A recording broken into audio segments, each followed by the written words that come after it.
Hello, my friends. My name is Debbie Reed. I'm an independent Stampin' Up! Demonstrator in Kingston, Idaho. Thank you so much for tuning in to my Debbie Reed at Cards03 YouTube channel. And today I'm going to show you how to make this adorable rustic centerpiece card using this cute little sunflower and the apples. The stamp set that I'm using today is the Softly Sophisticated, and I'm just using the cute little hello there. And the dies that I'm using for my card today are the stitched rectangle, the double stitched rectangle, and I'm using the 4th and 5th die from the inside. If you cut one, you're going to just end up with one stitch, but I doubled this up and I ended up making this frame by putting the 4th and 5th die together, and then it gave me this frame. So 4 and 5, no matter which way you find the die, it's the 4th and 5th from the bottom or the 4th and 5th from the top, so it doesn't matter. So there's that. Okay, we're going to use Mossy Meadow. I'm going to just show you all the parts and pieces and everything as we create the card. So you're going to take a piece of Mossy Meadow. You're going to score it, burnish it, however you want to, not score it, you're going to burnish it. So now we're going to take a piece of green that I've already cut. All the sizes and dimensions will be in the link below. This paper is from the 6x6 Regals pack, and I'm using the Old Olive. And then I'm also going to be using a paper from the Timeless Plaid, and I will also have all that information in the link below. So the first thing we're going to do to create our card is first show you the card. So this is the card I'm going to show you how to create today, and this is a fun card to make. Unfortunately, Stampin' Up! Did not create a die to go with this set, and I honestly wasn't going to buy this set because of it, but I don't mind fussy cutting. This would have been better with a die though. So anyway, this is the card and it will require fussy cutting. So the first thing you're going to do is take the designer series paper from the 6x6 paper pack, and we're going to glue this onto the card base, giving it a nice equal spacing, just like that. Okay, and then we're going to take a frame that I cut from another die. That one, let me see if I even brought that to the table.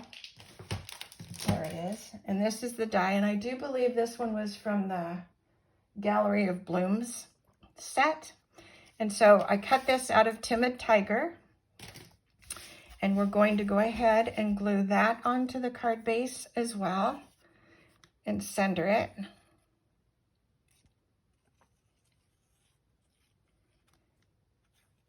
And put this on here as best I can, centered, because everything is going to go on the inside of this. So this part is going to determine if everything's going to be straight or not.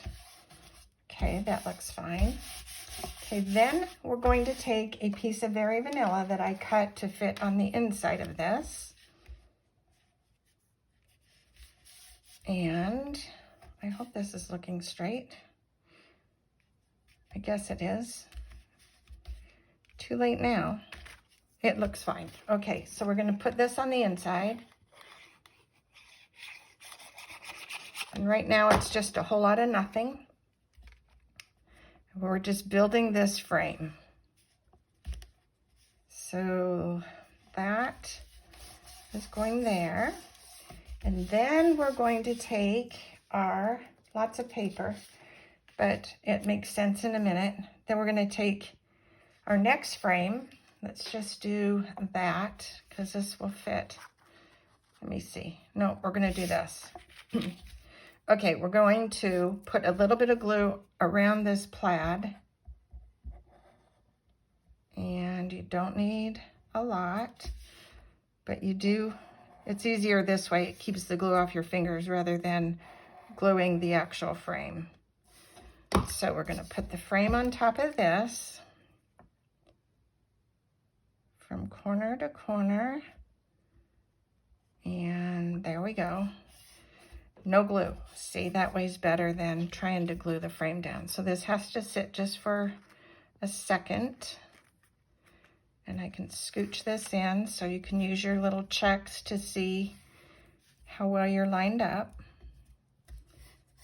And I know now I'm going to put this way because that looks better on this side, and this is the side you would see. So now we're going to take our frame and put the frame on the center of this, so you're getting an equal border distance on the Very Vanilla cardstock. And on the back, that's crooked, but on the front, it's not going to matter. So however you choose, if you choose to make this, however you choose to put it on is up to you. That just worked best for me. So then we're going to put this on the center. So a lot of frame building here. Okay, now we're going to take, so the stamps, I don't have the stamps in front of me because we all know how to stamp, okay? So the stamp is this. I guess maybe I could show you, but all right, let me just do this. Put this on a large block, and let me grab this E-block. So you're going to have this on your E-block. You're going to ink this in Memento black ink, and we're going to just go through the whole motion of this so you can see what and how and why I did what I did. So stamping is very simple. I'm not going to stamp the sentiment because I don't have it in front of me. And that's, you know, seeing how you stamp is one thing. Stamping a sentiment anybody can do, so forgive me. So you're going to just stamp this, okay? Then when you stamp it, you would color this because it's best to color it while it's in this state. So I had mine on just a smaller piece of paper, but same thing. Just this one's crooked, but it's not going to matter because you're going to fussy cut this out anyway. Then what you're going to do is you're going to, like I said, you're going to color your piece. And because this is fussy cut, I want to show you some options on cutting your piece out. So this one I started out with a basic gray, and I absolutely did not like this. It just made that look dirty to me, but to each their own. So when I cut this one, I left some of the center. Then I ended up doing another one, and I left more of the center. So I just want to show you your options. This is more of the center. This is less because I just cut into these top leaves. Then I decided I liked it fully cut. So hence, this is where we're at. So if you are going to fussy cut yours, you want to start at your least strength spots. You never want to cut this base part first because then you're dealing with all the tender part of the cut, and then that's when you would tear your project. So starting at this leaf, working your way around, coming into the flower all the way. Now you've got all of your most delicate stuff cut, and I'm going to show you how you would proceed from this part. So fussy cutting is just a matter of turning your paper, not your scissors. So you're going to just turn the paper, keep your scissors, if you can, at the 11, 12, 1 o'clock position. Every once in a while you can turn the scissor, but it's best if you just turn your paper. And keep opening your scissors as you get to a point where you're turning or where the scissors are obviously going down. You're not going to keep opening and closing your scissor. You want to have it wide open, and you want to have just a scissor blade run. Then as you're turning, you're going to come along again with your turning your paper, not your scissor. Make your turn. And then open your scissors wide again when you're getting to another part where you're making a big, long blade cut. And then here you can see I'm to the tip, open my scissors wide, and you're going to come in and cut again. Now, a lot of times, get that excess off, because when you're making turns on an area, you don't want to have paper in the back of you in the way. So then we're going to come in, and this is where you're going to just turn your paper and make these little ridges and open your scissors as you get to where the blade's getting to into the project. So about here is when you open your scissors again. Like I said, just keep turning your paper. And then this just makes for a super easy way to cut your image out.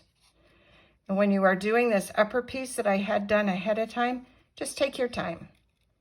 It might take you, 5-10 minutes to cut this whole thing out because there is some intricacy on the top. It may take less, but it's worth doing because I just think this looks so cute cut out. So Stampin' Up! In the future, die cuts are always good for these kind of projects. I bet you would sell more. People don't like fussy cutting. So there we go. Then you've colored your image, and then you want to take some Wink Stella because it really does pop this. And you want to just color your Wink Stella, the 2 lines, the shadow lines with your Wink Stella.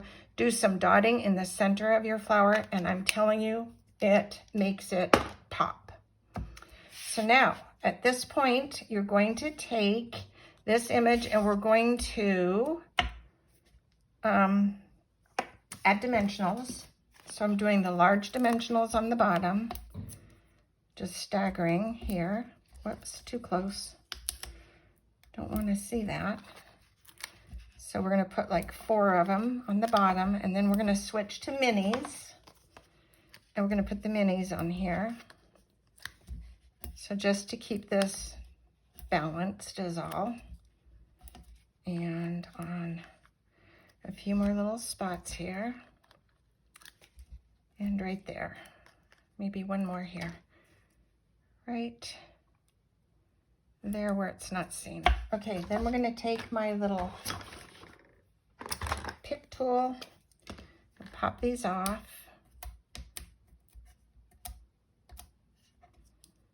All right, and get these in my little trash bin here. And excuse the reach there. Oh, got that one. This one. Okay, and 4 more. 1, 2, 3, 4. I don't think I got this one. Hold on. Come on, little guy. There we go. Okay, now we're going to take this and we're going to position this on the left side. And I'm going to overhang on the frame a little bit just because I think it looks super cute. And we're going to put that right there. Oh, the other thing I was going to tell you, because I'm noticing now, so you're probably wondering why, okay, so this is how this looks with the white. And I didn't like the look. That's just me. But you do want to keep this little section. If you do decide to cut all this out, you do want to keep this little section because this little piece, if you cut this out, that weakens this part of the flower. So that's the only piece you would leave in there, and I don't think it's that recognizable anyway, so not a big to do. So then to decorate this further, we're going to take our little ribbon and we're going to trim it. So trim it. I made a little bow with the twine, and you're going to take a glue dot and grab our little glue dot. And I like to add 2 of them just to make sure it's going to stay down on that knot. And tuck the little dot in. Okay, then pull our little pieces down, and I'm putting this just right there. So there's that. Then the sentiment that I stamped is the hello there. And you're going to take the little hello there and fussy cut it. And this, once again, you're turning your paper, not your scissors. And this cuts out pretty quick. You're just following the curve. Make your turn, and then open your scissors. Make your turn again. Turn the paper, not the scissors. And then open again. So whenever your scissors are getting about the halfway mark, that's when you want to open. So I'm opening again. Fussy cutting is so simple if you don't turn your scissors and you just keep turning your paper. Trust me, it will save you a lot of time and effort. We're going to take this and we're going to glue this right there, and that will be the front of the card. So glue this little sentiment down and a cute little hello there. Okay, that's the front. And now for the inside, I just took a piece of Very Vanilla and I put this little Timeless Plaid paper down, and I'm going to glue that to the bottom. I'm finding these days if I just pick up my paper, it's sometimes easier to line this up. I just got glue on there. I will show you how to fix that though. Okay, now it's flat to the edge as I wanted it. And I will take my glue eraser, because I did get some little glue globs on here. And no worries, they come right off. Okay, there we go. Then we're going to glue this to the inside of the card, and it's going to look like that. So here we go. I was checking to see if I put another embellishment in here. I have been wanting to make this card for the last 2 or 3 weeks, and it's like life is just one thing after another. So finally, here I am. But this set is so stinking cute, and I will be using the set again for a Christmas card I'm planning. And so there you go. Whatever you want the sentiment to be on the inside, that's how it's going to be finished. And here's my 2 cards. One I did with brown, this one I did with the green. You can color however you want, whatever colors you want. I did use a variety of yellows. I used Old Olive, Garden Green, and I think Lemon Lime Twist. And I used Smoky Slate for the container. This one I used Gray Granite. I like the Smoky Slate better. And then I used a variety of reds. So have fun with it. Hope you like the card. If you do, give it a thumbs up. Subscribe to my channel. Click the bell if you want to be notified of videos that I make. I only do a very few, 3, 4 a month. Usually 3. Every once in a while I throw in something extra. But until next time, go make something uniquely yours, and thank you for watching. Bye for now.